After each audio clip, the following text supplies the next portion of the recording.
souls within the 40k setting. In 40k, souls are undoubtedly real. There is no question of this. They are mentioned in numerous source books, novels and codices, although their descriptions may change a little between the tellings. Very generally, although there are variations across cultures, a soul can be regarded as a spiritual and eternal core of an individual's being and identity, embodying our consciousness, our personality and individuality. The soul is the element of a person that is not physical. And in the 40k universe, the soul is also the unique warp essence or warp signature of the vast majority of living creatures in real space. It is the thing that connects living, physical, mostly biological entities within real space to the warp, even if they have no awareness of this link. The soul in the 40k setting is the complete psyche of an individual, so the totality of the human mind.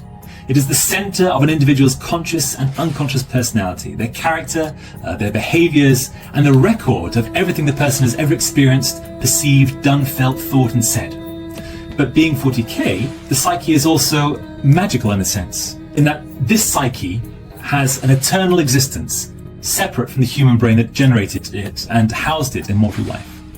The psyche soul survives after death in 40k. Well, that is to say, some souls, some psyche souls, survive after death in 40k.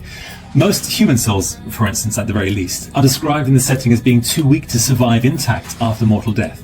And these souls tend to dissipate within the warp at the point of death, with only the most prominent or outstanding elements of the soul surviving, perhaps as a fragment embodying a particularly noble or horrific deed, or a life-changing experience, or a lifelong obsession or habit, for example. Those things might remain intact, even as the rest of the soul dissipates. Importantly, souls are even more tangible and powerful within the warp than the emotions and thoughts of still living mortals that spill into the warp from reality. Souls have an even more dramatic effect on the warp than emotions and thoughts do.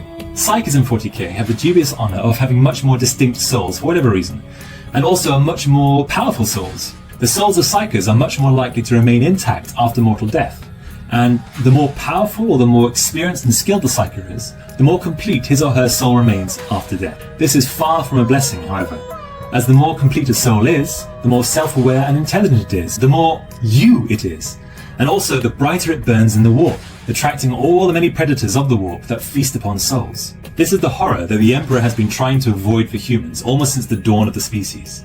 Whereas perpetuals seem to be reborn irrespective of the dangers in the warp, psychers that are not also perpetuals tend not to have it so good. Their souls are highly prized by the denizens of the warp, and the multifarious entities of the warp hunt for drifting souls eternally and tirelessly, which brings us on to chaos.